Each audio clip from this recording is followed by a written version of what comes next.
Here is a special bulletin from the Press Radio Bureau. Berlin. The dispute over Czechoslovakia seems to be moving closer to a head. The newspaper, which speaks for the German Foreign Office, has published a statement advising Great Britain to warn Czechoslovakia that the demands of the Sudeten Germans must be satisfied if an acute situation is to be avoided. The paper urges action right away. This bulletin is from the Press Radio Bureau. Further details will be found in your newspapers. The Mercury Theater on the air.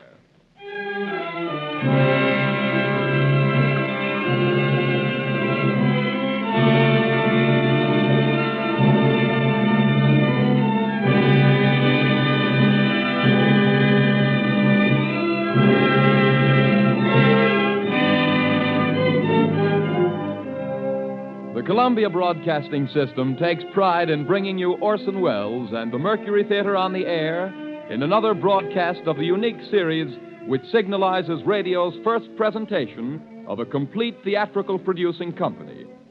For these programs, the regular member stations of the Columbia Broadcasting System are joined by the coast-to-coast network of the Canadian Broadcasting Corporation.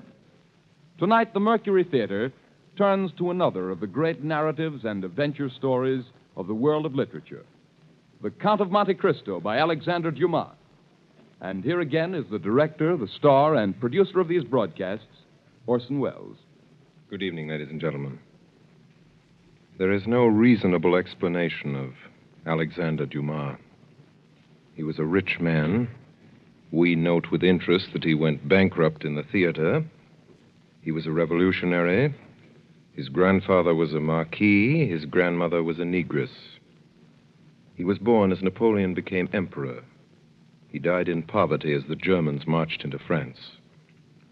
He wrote The Count of Monte Cristo as a newspaper serial, and shortly after the last installment, a ball and a bullfight were organized for him in Seville, and finally in Algiers, the customs men let his baggage through without examination. Such things don't and can't happen today, but then, neither does Alexander Dumas himself, the wildest romance of a man who could and did openly maintain at 70 numerous establishments and a literary factory as well, whose quantitative output is equaled in the arts only by Rubens' studio. There's a good story about what Dumas père told Dumas fils. Father, said the inventor of Camille, I have just read your latest book. Have you, my son, said Dumas père. What's it about? I am not sure I have. It is no secret and no shame either that the Chateau Monte Cristo was haunted by many ghostwriters, and that its owner signed his name to more books than anyone could ever write. It is not expected of Pharaoh that he build with his own hands his own pyramids, and the mere blueprint of one Dumas plot is an airtight alibi for a whole career. Of all these, out of question, the most gloriously complex, possibly the most impossible, a mathematical miracle, as perfect as Watchworks and as big as Pittsburgh. Among hundreds, one Dumas plot persists as the most ingenious tall story ever perpetrated by the mind of man. God's vengeance on radio scriptwriters and your indestructible delight in spite of us. Here, then, is a humble 57 minutes worth of The Count of Monte Cristo.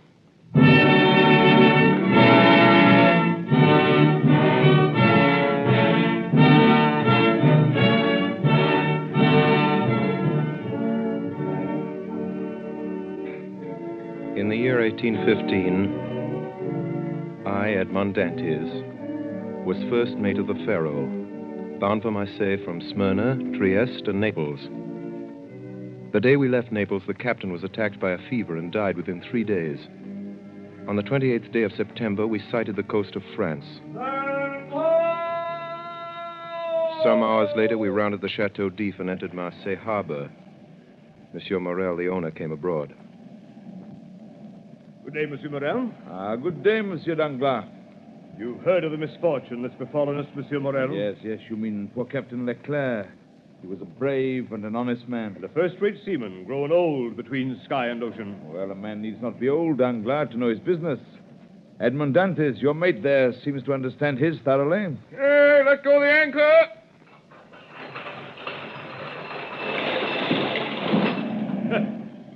see he fancies himself captain already. And so, in fact, he is. Monsieur Morel, I'm at your service. You called me, I think. Yes, that is. I'm told you stopped a day and a half at the Isle of Elba. Why? I don't know, sir. You don't know? No, sir. It was to fulfill the last instruction of Captain Leclerc when he was dying. He gave me a packet to be delivered on the island. Ah. You did right, dentist, to follow Captain Leclerc's instructions, though if it were known that you've delivered a packet to the island, it might get you into trouble. How could it get me into trouble, sir, if I don't even know what it was I was delivering? Beg your pardon, sir. Yeah, the customs officer's coming alongside. Hey there, lower the companionway.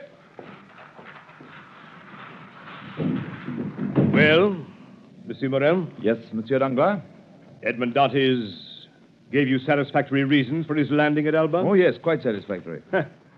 So much the better. Yes, it was Captain Leclerc who gave orders for this delay. Talking of Captain Leclerc, has Dantes given you a letter from him? To me? No, was there one? I believe that besides the packet, Captain Leclerc had confided a letter to his care. Of what packet are you speaking, Danglars? Of that which Dantes left at the Isle of Elba. How do you know he had a packet to leave at the Isle of Elba? I was passing close to the door of the captain's cabin, which was partly open. I saw him give the letter and the packet to Dantes. He didn't speak to me of it, but if there was any letter, he'll give it to me. Danglars, you'll report to the office this afternoon with the bills of lading and the stowage plans. Good day. Good day, Monsieur Morel.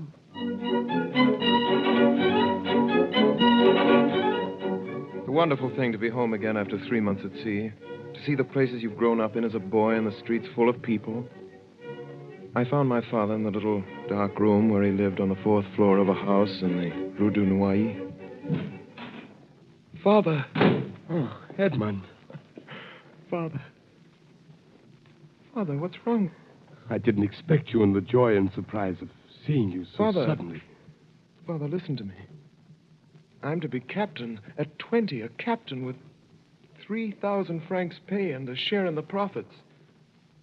Isn't that more than I could have hoped for? Yes, dear boy. Much more than we could have expected. Smart young dog, your son, eh, Dantes? In the doorway stood our neighbor, the tailor, Caderousse. Captain, eh? I know someone below the church of Saint Michel who won't be sorry to hear about this, eh, Dantes? Mercedes? That's who he means, Father. And now that I know your will, your consent, I'll go to her. Oh, go, dear boy, and heaven bless you in a wife, as it blessed me. In a wife? How fast you go, Father Dantes. She isn't his wife yet, as far as I know. She soon will be. Yes, but you were wise to return when you did, my boy. Oh, Caderousse, what do you mean by that? Oh, I don't mean anything in particular. Mercedes is a very fine girl, and fine girls never lack suitors. There's one in particular, a cousin of hers, I think he is. Fernand Mondego. I've even heard it What's said... Oh, don't worry, my boy. Now that you're captain, who could refuse You you? need to say that if I were not a captain... I didn't say that, my boy. I didn't say that. No offense meant, my boy. No offense.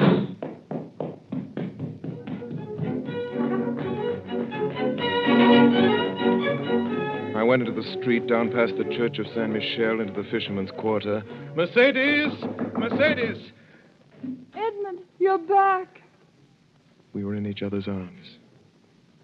The burning sun of Marseille covered us with a flood of light. At first I saw nothing but her face raised to mine, the shining eyes, the eager lips. Then suddenly in the room behind us I saw the face of a young man, pale and threatening. And I saw that he had his hand on a knife at his belt. Mercedes, who is this man? Mercedes, I did not expect to meet an enemy here in your house. He is no enemy. This is my cousin. We've been friends since childhood. Fernand the man whom, after you, Edmond, I love best in the world. Well, give me your hand, Fernand. Is your name Edmond Dantes?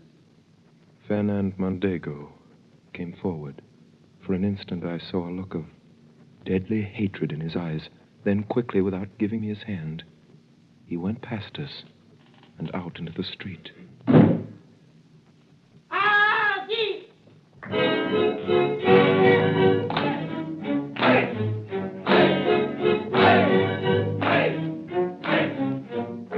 betrothal feast is a gay affair in the South. Monsieur Morel removed every difficulty. The papers were soon drawn up. The arrangements were simple.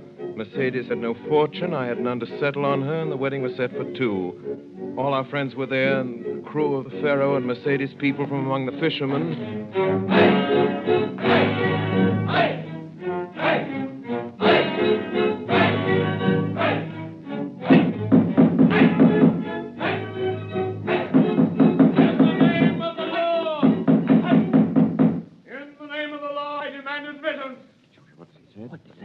The law.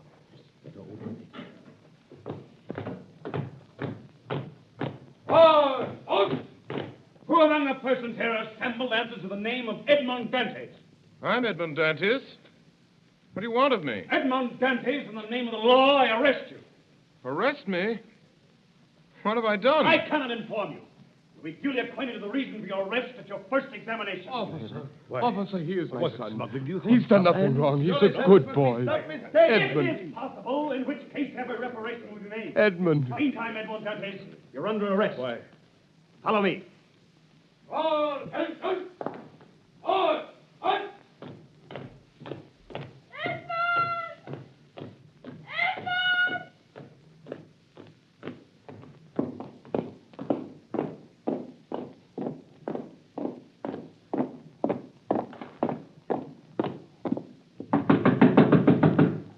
Come in. Sir, de Villefort, here is the prisoner. Bring him in. Wait outside. Yes, sir. What is your name? Are you the king's prosecutor, sir? Yes. Your name? My name is Edmond Dantes. Give all the information in your power. Have you served under the usurper, Napoleon? No, sir. It is reported that your political opinions are extreme. My political opinions? Alas, I never had any opinions. I'm hardly 19, sir. What do you make of this, then? It is a letter, Monsieur Dantes. Well, read it. Monsieur, the king's prosecutor is hereby informed by a friend of the throne and religion that one Edmond Dantes, mate of the ship Pharaoh, arrived this morning from Smyrna after having touched at Naples and the island of Elba. He's been entrusted by the usurper with a letter for the Bonapartist committee in Paris. Proof of this crime will be found on arresting him, for the letter will be found on his person or at his father's or in his cabin on board the Pharaoh. I'm sorry, sir, I don't understand it. Do you know the writing? No, sir. Whoever did it writes well. Now, have you any enemies? Not that I know of, sir. Now, answer me frankly. Not as a prisoner to a judge, but as one man to another. Is there any truth in this accusation? Not at all, sir. I swear by my honor as a sailor. Then I told him my story. I told him how Captain Leclerc on his deathbed had entrusted a packet to me and told me with his dying breath to deliver it to the island of Elba. What did you do then? What should I have done, monsieur? What every man would have done in my place. I sailed for the island of Elba. I delivered the packet and was given in return a letter to be delivered to a man here in Marseille. I did it because it was what my captain had told me to do. I landed here yesterday. That is all, sir. I see. Well, that sounds like the truth. Now, give up this letter you have brought from Elba. Give us your word that you will appear if you're called, and go back to your friends. I'm free then, sir? Yes. But first, give me this letter. Here you are, sir. Very well. By the way, to whom were you to deliver this letter? To Francois Noirtier of this city. Francois Noirtier? Yes, sir. Why, do you know this man? A faithful servant of the king does not know conspirators. Have you shown this letter to anyone? To no one, sir, on my honor. Nobody knows that you are the bearer of a letter from the Isle of Elba addressed to Francois Noirtier? Nobody, sir, except the person who gave it to me. Why, sir? What's the matter? What's the matter, sir? You give me your word of honor that you're ignorant of the contents of this letter. My word of honor, sir, but what's the matter? You're ill, sir. Shall I call for help? No, stay where you are. It is for me to give orders here, not you. I'm sorry. I am no longer able, as I had hoped, to restore you to liberty. Before doing so, there are formalities to be gone through. I'll try to make them as short as possible. The principal charge against you, as you know, is this letter. And you see what I do with it. You see? I destroy it. Oh, Monsieur de Villefort. Your goodness itself. Now then, do you trust me? Order me, sir, and I'll obey. Listen, this is not an order, but advice that I give you. Yes, monsieur. I shall keep you until this evening here in the Palais de Justice. Yes, sir. Should anyone else question you, don't breathe a word of this letter. I promise. You see, the letter is destroyed. You and I alone know of its existence. So if they question you about it, deny all knowledge of it. I will, sir. It was the only letter you had. It was. Swear it. I swear. Did you ring, monsieur? A guard entered. Villefort whispered something in his ear, to which he replied by a motion of his head. Follow this man, Monsieur Dantes. He has his orders.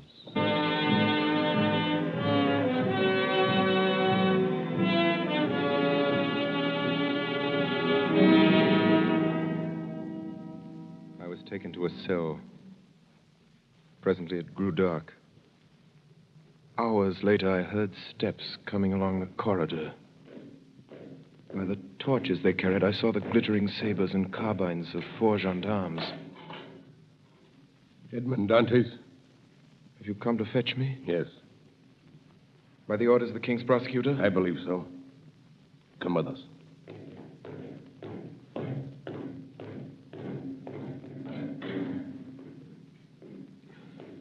Is this carriage for me? It is for you. Get in.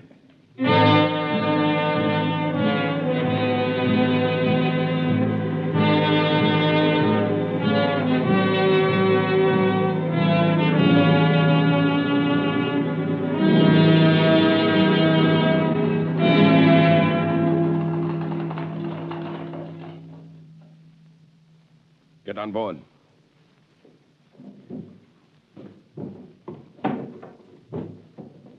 Heave off there!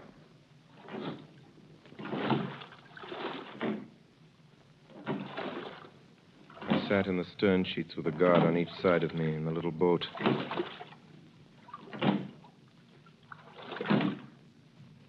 Hey there! King's business! Lower the chain!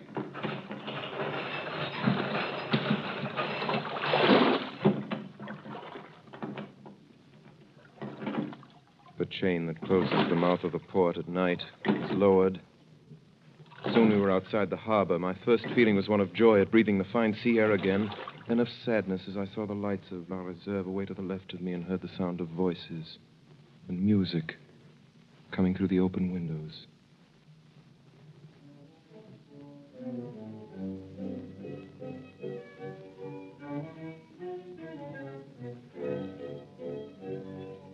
Now we had passed the Tête de Mort.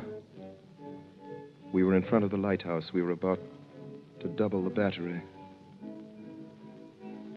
Where are you taking me? You'll soon know. But I want to know... We're forbidden to give you any information.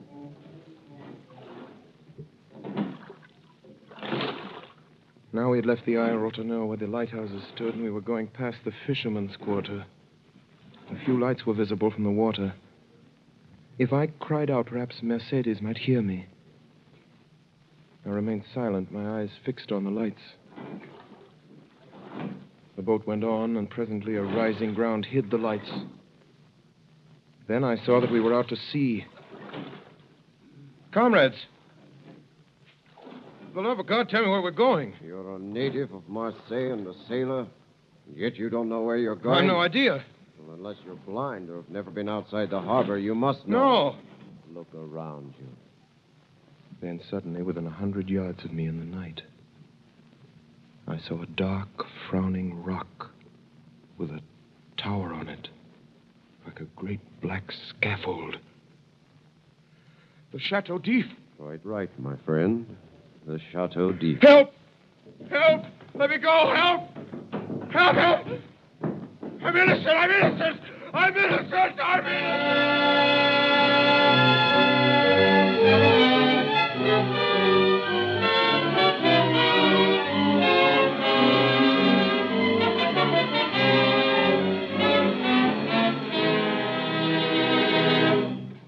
Dantes. Dantes. Are you reasonable today? I want to see the governor. I've told you that's impossible. Why is it impossible? It's not allowed. I want to see the governor. Take my advice, my friend. Don't brood over what's impossible. It'll go out of your head. You think so? We had an instance of it here in this cell. The priest who was here before you. He kept offering the governor 1,000,000 francs for his freedom. In the end, he went out of his head. When was he in this cell? 2 years ago. Was he set free? No. He was put in a dungeon. Listen to me. I want to see the governor. If you don't let me see the governor someday, I'll hide behind the door, and when you come in, I'll dash your brains out with a stool. Threats, eh? Hey, put that stool down. Are you going to let me see the governor? Put it down. Put that stool down. Put it down. Well, do I see the governor? Yes.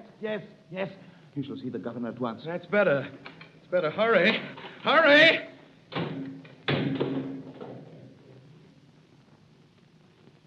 Presently, the jailer returned with 4 soldiers.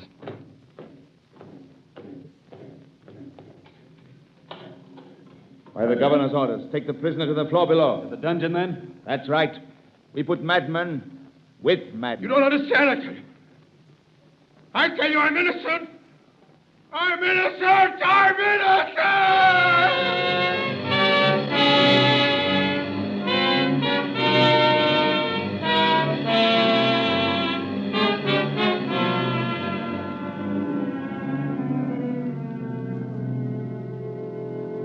Months went by underground, foul, humid, and dark. Every day, twice a day, morning and evening, the jailer came to my cell and put down the vile food and went away without speaking to me. My hair and nails had grown long, and my skin was white as a leper's. I'd been proud the first months.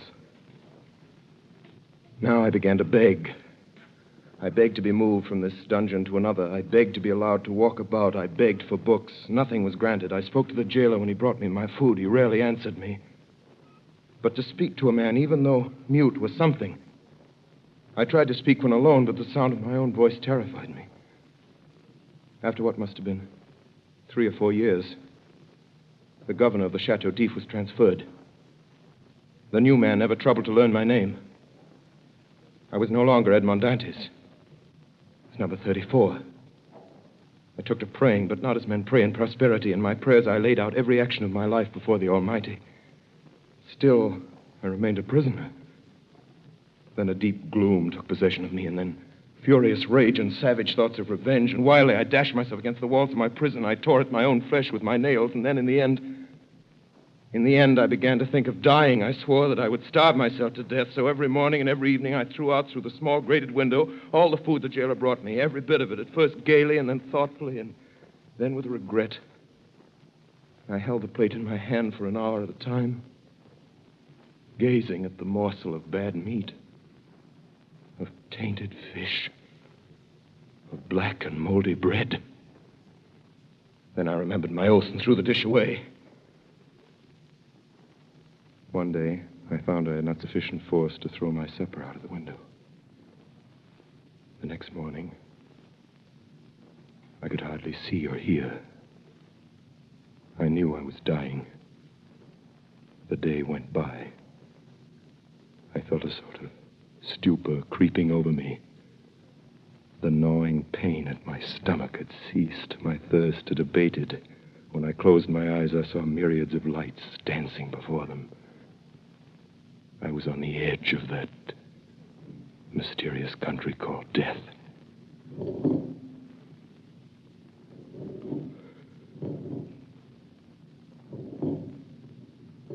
Suddenly, a little after dark, I heard a hollow sound in the wall against which I was lying.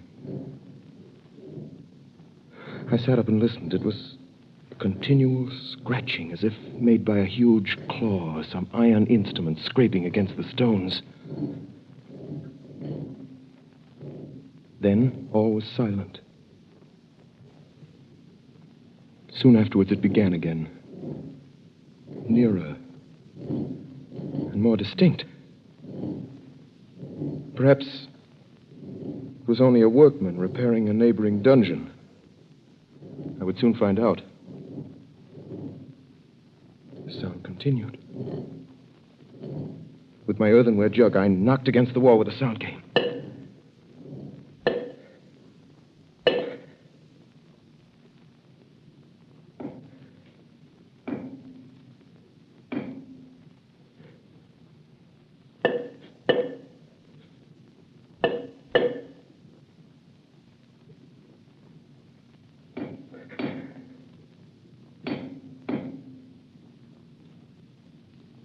Then, the sound stopped. The night passed in complete silence. I never closed my eyes. 3 days passed. 3 long days. And never a sound. At last, on the 4th evening, whoever it was quite close to me now. I wanted desperately to help him. But I had nothing, no knife or sharp instrument. I smashed my earthenware jug. That night, I moved my bed out from the wall and started to scrape the plaster with a piece from my broken jug. Soon, the fragments of plaster began to fall away. In 3 days, I uncovered a large stone. The next day, about noon, the stone began to move. Oh, my God, don't fail me now. My God. Talks of God in this place. Speak again. In the name of heaven. Speak. Who are you? A prisoner. Of what country? A Frenchman. Your name? Edmond Dantes. How long have you been here? Since the 28th day of February, 1815. Your crime? I'm innocent. And you? Who are you? I am number 27. How long have you been here? Since 1804. 20 years. All that night we worked. Then, just before dawn, a portion of the floor in my cell gave away. And from the bottom of this passage, the depth of which it was impossible to measure, appeared the head, then the shoulders, and lastly the body of a man.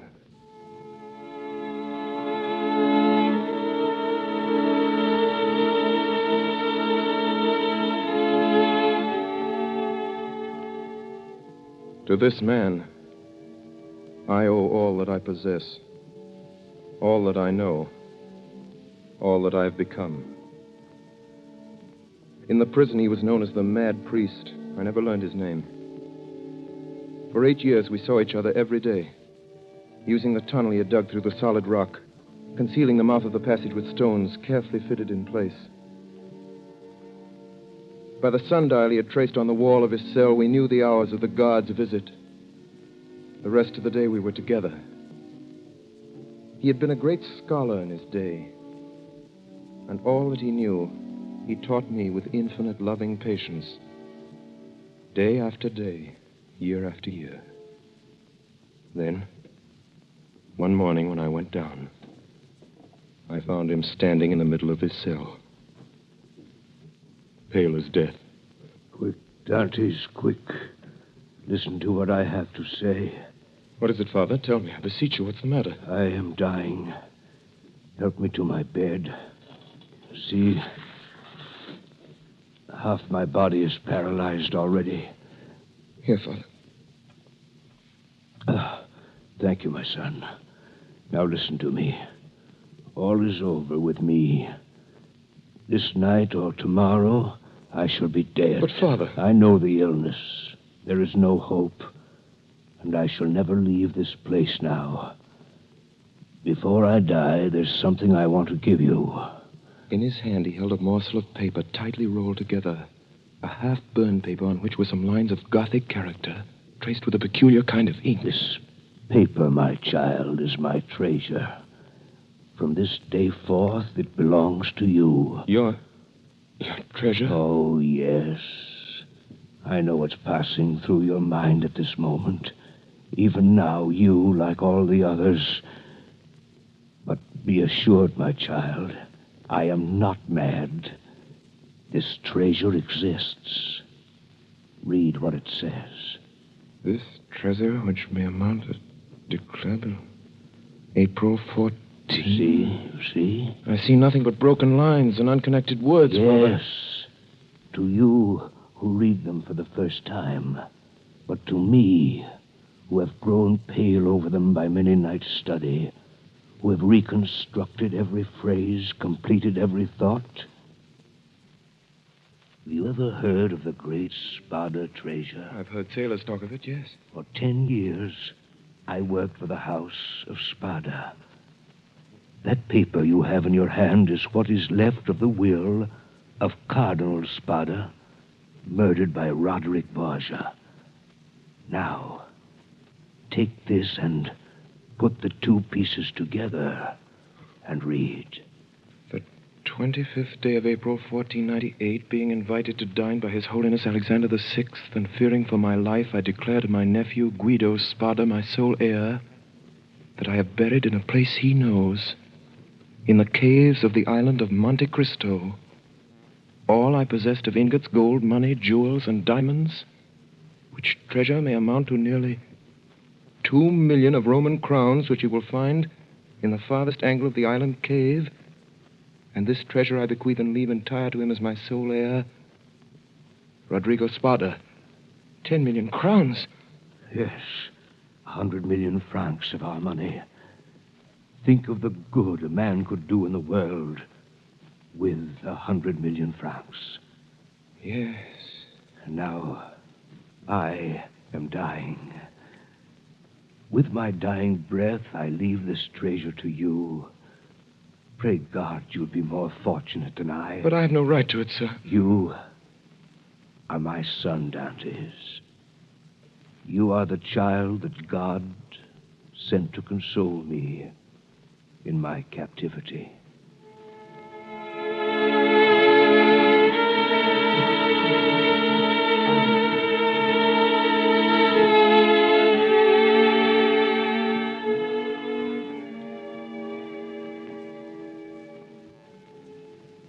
Two days later, in fearful agony, he died. I closed his eyes and laid him out to rest as well as I could. That night, the governor of the prison came down to look at the body. Well, the madman's gone to look after his treasure. With all his millions, he hasn't enough to pay for a shroud, eh? Is the iron heated? Yes, sir. Apply it to the soles of his feet. From where I stood in the secret passage, I could smell the sickening odor of burnt flesh. He's dead, all right. Poor devil. He was a priest. Get him the newest sack you can find. What time shall we bury him, sir? The usual time.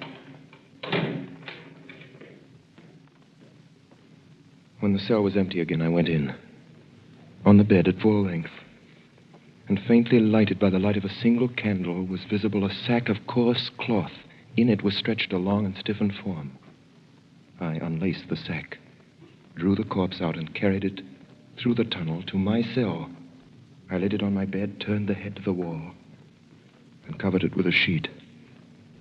For the last time, I kissed the ice-cold brow. Then I went back to the dead man's cell. There's a job I can do now. Right you are. Cold as the devil up there in that clear. I could hear steps in the passage as the guards came down with the stretcher. Quickly, I laced up the sack around my body. I lay stiff, hoping they would not hear the beating of my heart. Here we go. You take the head. I'll take the feet. He's heavy enough for an old man. They say every year adds half a pound to the bones. Forward, march. Careful now. Steady, while I open this door. Lord, it's cold up here. Yeah, pleasant morning for a dip in the ocean. A bit chilly, I'd say. Have you got the weight? Here it is. Tie it on, round his feet. Yeah, that's right. Tight. See if you can do it any tighter. Yeah, that's all right. That'll sink him. All right, now. Are you ready? 1, 2. Hey, wait a minute. Get nearer the edge. The last one was mashed on a rock. We got the blame for it. All right, then. Come on, I'm bracing at that. Ready? Let's go. 1, 2, 3.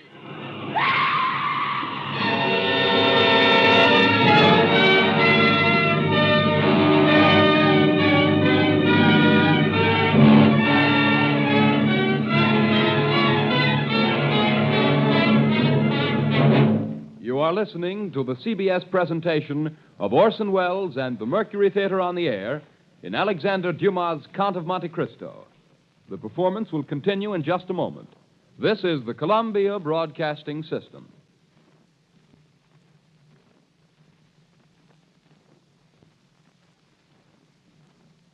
We continue now with the Count of Monte Cristo, starring Orson Welles with the Mercury Theater on the Air. In September 1834, there arrived in Marseille a man of about 38 or 40, of a pallor that was almost livid.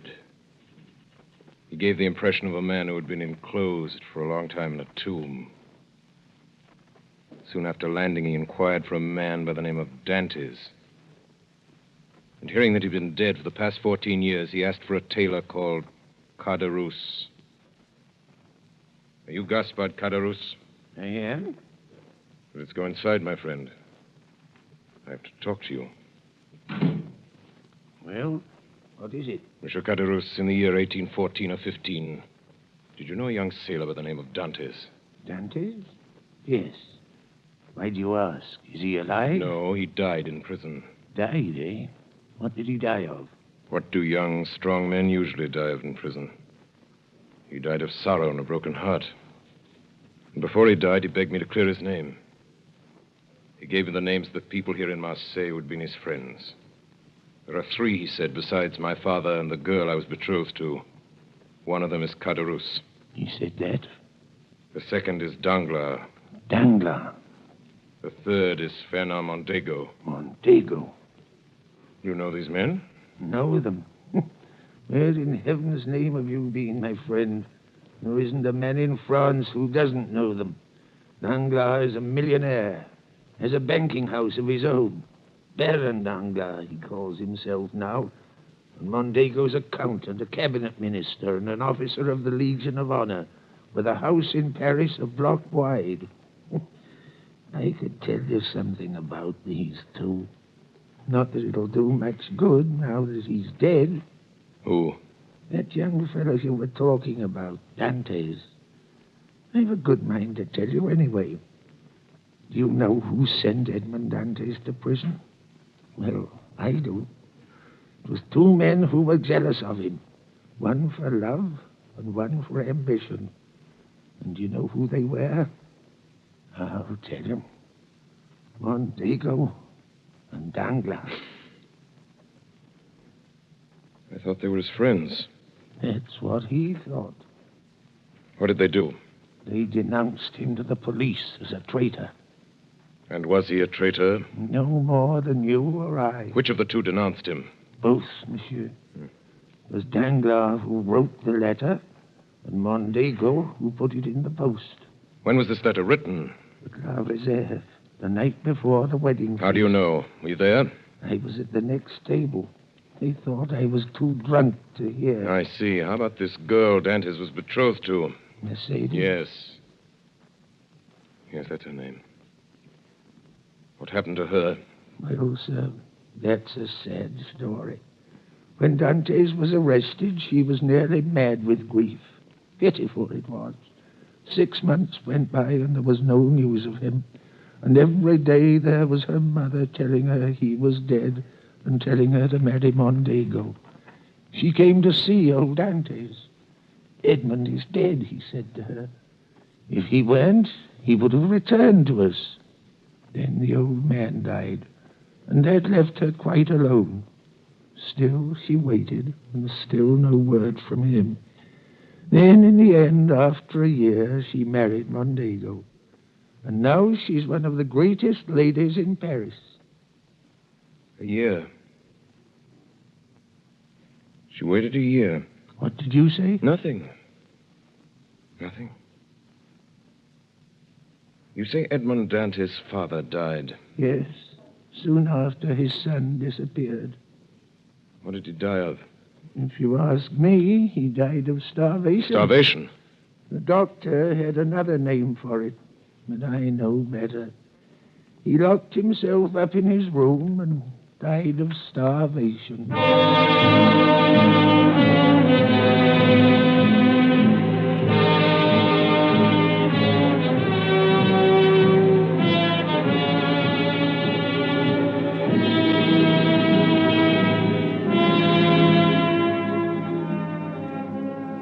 Later that day, the stranger appeared at the Palais de Justice and asked to see the prison records for the year 1815. He obtained permission to go through the case of a certain Edmond Dantes, imprisoned that year and subsequently reported as dead. He found everything arranged in due order: the denunciation, examination, and the magistrate's marginal notes. He read the examination and noted with surprise that the name of Francois Noirtier, to whom the fatal letter had been addressed, never once appeared in it. There was a notation in the margin which read as follows: Edmond Dantes, an inveterate criminal, to be kept in complete solitary confinement and to be strictly watched and guarded. It was signed de Villefort. Below, in another hand, was written, prisoner killed while attempting to escape. That night, the stranger left Marseille, going north.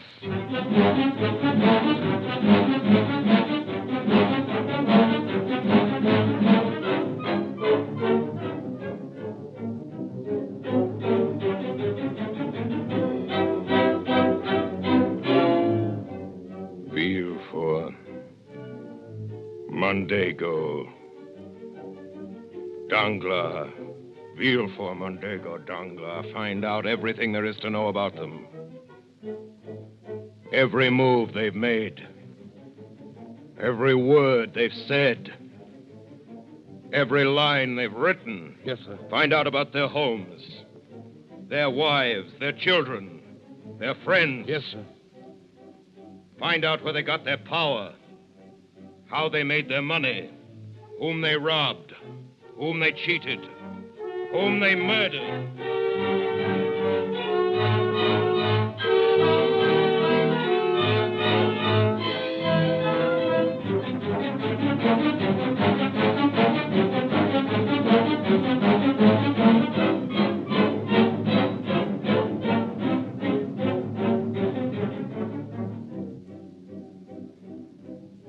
One day in November, Baron Danglars, head of the banking house of that name, received a visit from a new client. Monsieur le Baron Danglars. I have the honor of addressing the Count of Monte Cristo. You have, sir. Have you been in Paris long, sir? Since this morning. I have a letter here, sir, from the firm of Thompson and French in Rome. A letter of credit in your name. Good. And I take it that beginning today, my checks will be duly honored by your house. In this letter, sir, there is one thing not quite clear. Indeed. According to this letter, the Count of Monte Cristo is to have unlimited credit on our house. And what is there in that simple fact that requires explanation? Merely the term unlimited. Are you suggesting that Thompson and French are not looked upon as solvent bankers? No. It was not their solvency that I spoke of. I see. But the word unlimited in financial affairs is so extremely vague a term. To me, Baron, the word means exactly what it says. It means without limitation. I assure you, sir, that up to the amount of $1 million... I beg your pardon. I said that should you be hard-pressed, Were you even to require $1 million? $1 million? My dear sir, for a trifle like that, I assure you I should never have troubled to open an account. 1 million francs. Excuse my smiling when you speak of a sum that I am in the habit of carrying in my pocketbook. I admit I am hardly If you would accustomed- prefer not to handle this account, Baron Danglars, I have letters similar to yours addressed to Baring of London and Rothschild of the city. You'd have no scruples in declining. I assure you I never No, entertained. no. No, you merely wish to be convinced that your stockholders ran no risk, nothing more. Very sound, Baron Danglars. I understand they include some of the greatest names in France. Am I right? The Duc de Mondego?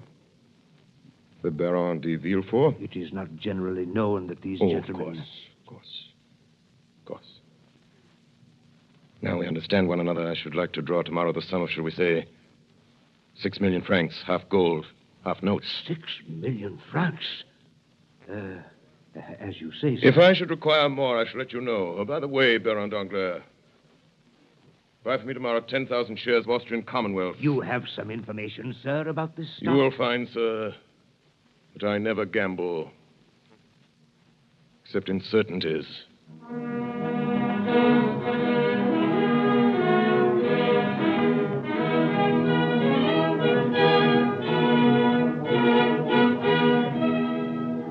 Rarely has Paris been more intrigued than it was that winter by the mysterious Count de Monte Cristo. Of his title, nothing was known, save that he derived it from a small, uninhabited island off the coast of Corsica. The source of his fortune was equally obscure, yet his wealth seemed inexhaustible. The paintings in his house in the Champs-Élysées were valued at 3 million francs, and it was known that for his carriage wheels alone he had paid 1 million francs, yet far from diminishing. By the middle of December, successful speculation had increased his deposit at Danglars' bank from 4 to nearly 6 million francs. At the end of December, a ball was given by the Count and Countess de Mondego.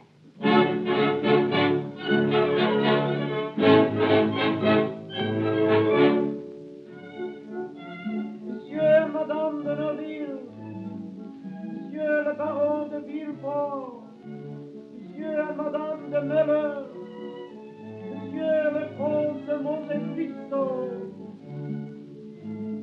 Mercedes, may I present the most talked-of man in Paris, the Count of Monte Cristo, Countess de Mondego. I am deeply honored.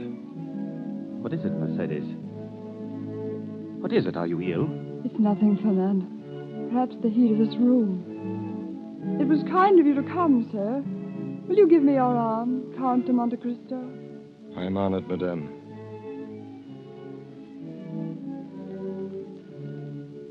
Is it true, Count, what everyone is saying about you in Paris? That you've seen so much, traveled so far, and suffered so deeply? I have suffered deeply, madame. But now you are happy? No doubt, since no one hears me complain. And your present happiness, has it softened your heart? My present happiness does not equal my past misery. Are you not married? I married. No, madame. You are alone, then? I am alone. You have no sister, no father? I have none. How can you exist thus, without anyone to hold you to life? Madame, long ago, I loved a girl. I was on the point of marrying her, madame, when we were separated. I thought she loved me well enough to wait for me, and even to remain faithful to my grave. When I returned, she was married. Perhaps my heart was weaker than that of most, and I suffered more than they would have in my place. That's all, madame. And you've still preserved this love in your heart. It is true, one can love only once. Did you ever see her again? Never. And you have forgiven her for all she has made you suffer? Yes, I have forgiven her. But only her? Do you still hate those who separated you? You still want to punish them? They will be punished, madame. But it is not I who will punish them. It is their own past.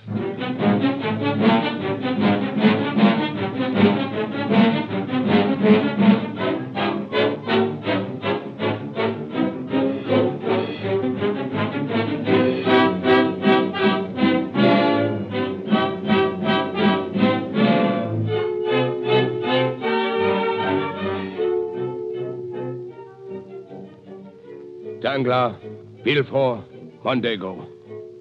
What have you found out about these men? Danglars. Danglars, native of Marseille. Banker, 3 times bankrupt. Convicted of using charity funds. Yes. Recently suspected of plunging heavily with borrowed funds. Villefort. Villefort, native of Marseille. Formerly King's agent in that city, where he acted as Bonaparte's spy under the name of Francois Noirtier. Noirtier. Known to accept bribes. At present, Prosecutor General at King's Court. Said to speculate heavily with Danglars' bank. Mondego. Mondego, native of Marseille. Dismissed from naval service for theft. Tried for murder, 1816. Deserted French army, 1824. 1828, betrayed Ali Pasha to Turks for 2 million piastres. Believed involved heavy losses Danglars' bank.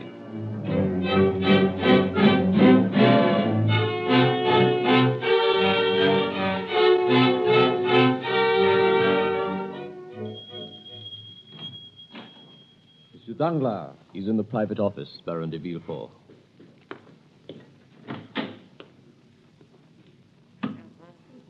Good morning, Villefort. Hello, Mondego. You're late, Villefort. What is it, Danglars? You sent for me in court. I hope it's something good this time. We need it. Just arrived, a private message to the Count of Monte Cristo from Thompson and French, Rome. They've never been wrong yet. Does he know you intercept his messages, Danglars? Who cares? Does it say? Read it. Secret treaty signed tonight. Anglo-Italian due sharp rise. Buy all available shares, Thompson and French. Well? We are going to buy. Danglars, I'm worried. Everything you've touched has gone wrong lately. Those Belgian bonds, we lost $500,000 on them. Whose fault was that? On whose information? Can I have a Danglars if the government changes its mind? Gentlemen. Our situation is desperate. We've got to plunge. Things have been going badly lately. We have no choice. If it weren't for Monte Cristo's deposits, we'd have been bankrupt 3 weeks ago. If that money should be called today or tomorrow or the next day, this bank is ruined. Danglars, I don't see what that has to do with us. Oh, you don't you? If I go, you go. Make no mistake about that. Gentlemen. What do you propose to do about it, Danglars? It's our only chance to get out. I propose to buy every share of Anglo-Italian that comes into this market. With what? You forget, gentlemen. The Count of Monte Cristo has 6 million francs deposited in this bank. And what about this message? Does Monte Cristo get to see it? This message, gentlemen, was lost in transmission.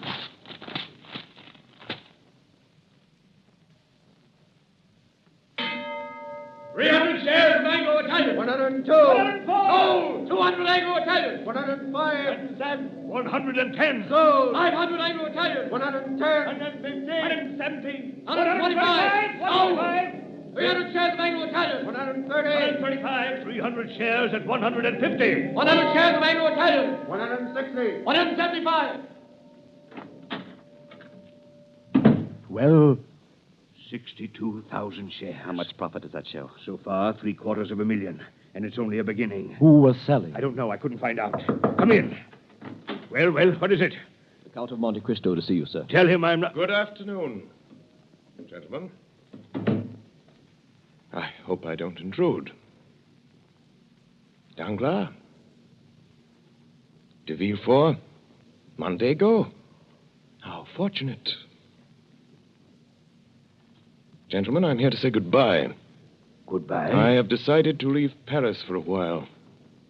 Perhaps forever. Before I go, there are certain things I have left to do. Monsieur Danglars, I am in need of money for my journey. My credit on your books as of tonight is 6 million francs. Less about 1 million to cover certain stocks I sold short today. Here is a check for 5 million francs made out to cash. My carriage is outside. I will take half in notes, half in gold. But surely... I beg your pardon. Surely, sir, such a very large sum. If you could conveniently wait for this money for 24 or for the most, 48 I told hours. you. Baron Danglars, I'm leaving Paris tonight. Oh, by the way, Baron, you may be interested to learn. Less than an hour ago, Anglo-Italian went into liquidation. At this moment, that stock is worth less than the paper on which it's printed. But the message from Thompson and French... That message was sent on my instructions 3 days ago. You see, gentlemen, I own Thompson and French. It is not true that the treaty... As far as I know, Mondego, there never was any question of a treaty. But it means... It means that you 3 gentlemen are ruined. It means that you, Danglars, have robbed the poor and the helpless for the last time. I'll prosecute you for this. I'll issue a warrant for your arrest. I don't think you will, Baron de Villefort. In the first place, that message was addressed to me.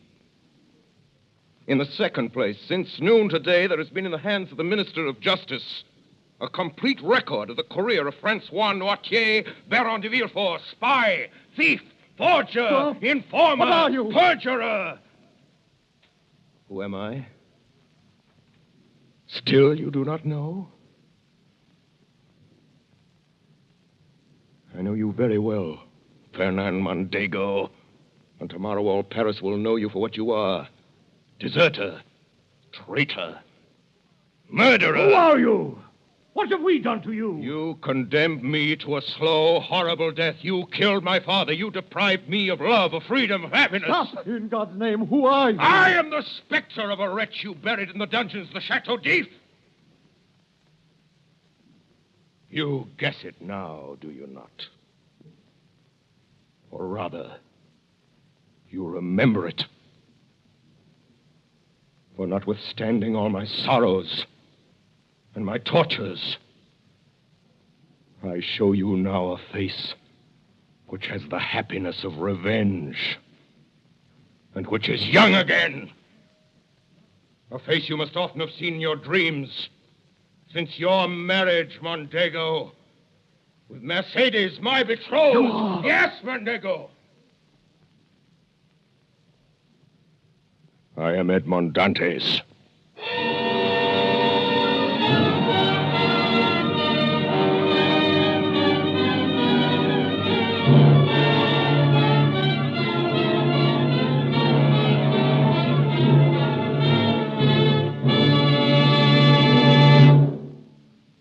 Tonight, the Columbia Broadcasting System, through its affiliated stations coast to coast and the network of the Canadian Broadcasting Corporation, has brought you a performance of Alexander Dumas' great adventure story, The Count of Monte Cristo, as dramatized in the first-person singular by Orson Welles and played by the Mercury Theater on the air.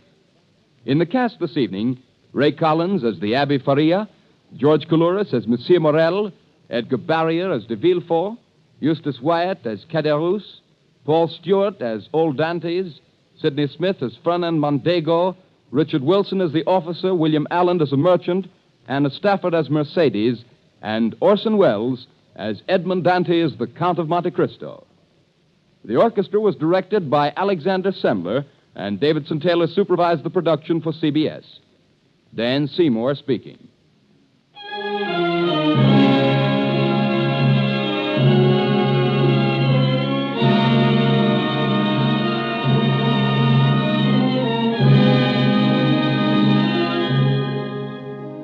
Next week at this same time, another great narrative brought to life by Orson Welles and the Mercury Theater on the air. The Man Who Was Thursday by G.K. Chesterton. This is the Columbia Broadcasting System.